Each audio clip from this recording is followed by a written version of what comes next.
I have always loved this passage from Matthew. I know it's a fairly familiar story to many. Well, one of the reasons I have always loved it so much is that I can see a bit of myself in Peter. And I don't mean that that's actually a good thing. Oftentimes, the lesson from this story is to have faith like Peter when he was willing to step out of the boat and go to Jesus. However, what I see in Peter is stubbornness, a challenging attitude, and a bit of recklessness.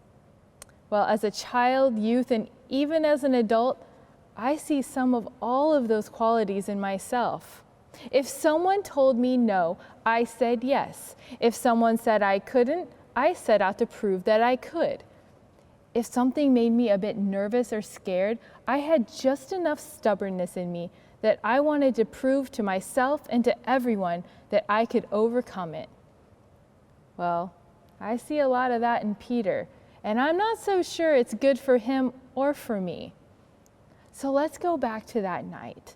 It's late, like middle of the night late, and they are in the dark. The storm is rocking the boat. The disciples are worried, exhausted, and completely overwhelmed with fear. I think we can all imagine that kind of moment where we can't see what's in front of us, we can't see what's behind us, we can't see our hand, we don't know which way to go, and then to add insult to injury, suddenly they see what they think is a ghost walking towards them. We all know what those moments in life are like. When those storms batter us as individuals, as families, churches, nations, and even as a world.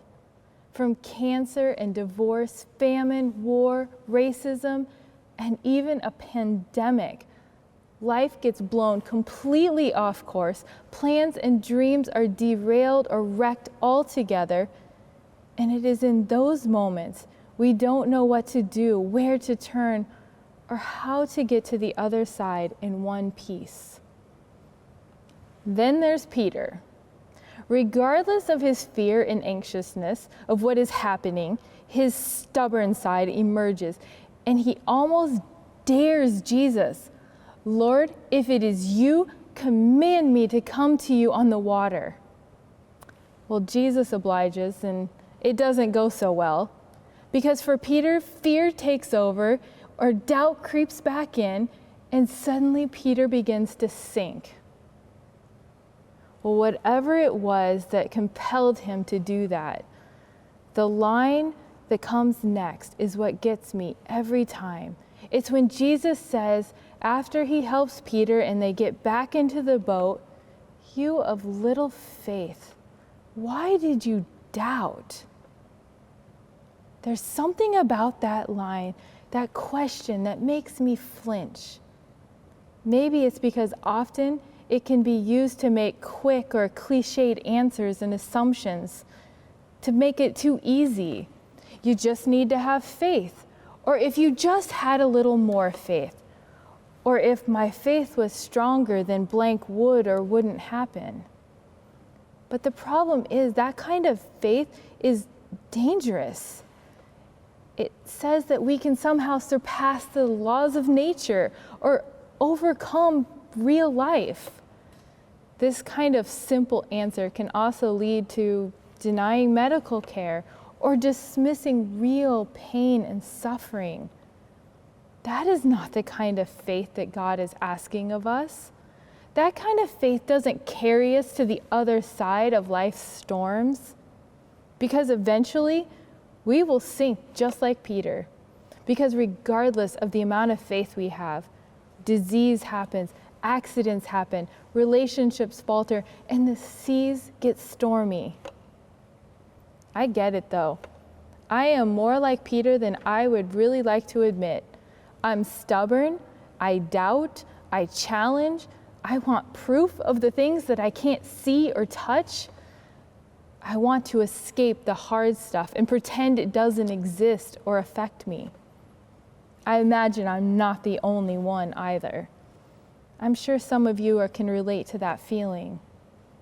especially in this last year, I would venture to guess that many of us would like to pretend the pandemic wasn't happening, that the world really wasn't shut down, that there weren't many people that were actually sick and dying.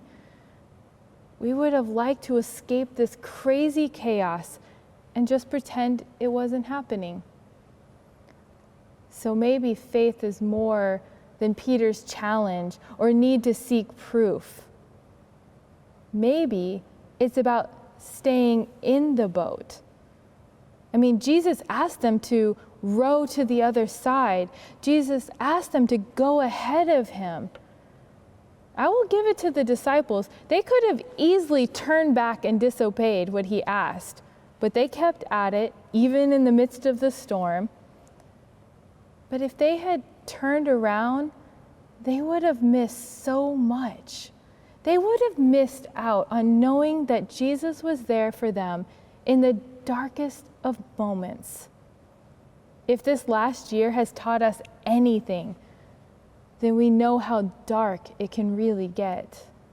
We know the despair and pain of isolation, of grief, of suffering, and the pain of our lives being completely turned upside down. Jesus wasn't walking out there to get Peter to step out into the sea. He wasn't trying to create more chaos or fear. That was Peter's doing. In fact, Jesus' purpose and words were meant to calm, to let them know that he was there and that they were not alone. He was reassuring them when he said, "Take heart, it is I, do not be afraid." He was the ray of sun peeking through the darkest storm, reminding us that there is hope, that fear does not have power over us. This boat ride across the sea, just like the last year we've endured, could be looked at as the passage from one kind of faith to another. For Peter and the disciples, it was a journey from physical presence and proof to an internal faith of trusting in the spiritual presence of the divine. It wasn't about getting out of the boat to prove who Jesus was. It wasn't about Peter getting to walk on water. It was about recognizing the presence of Jesus in the midst of the storm and allowing the calm and peace to comfort as he stepped into the boat. We couldn't escape the storm of a pandemic, no matter how hard we tried.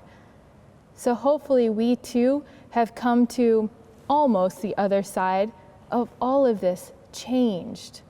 Hopefully your journey of faith has led you to a deeper understanding of God's presence, regardless of the storm that is brewing around you. Our faith cannot be limited by the boundaries of what we can see or hear or touch or understand.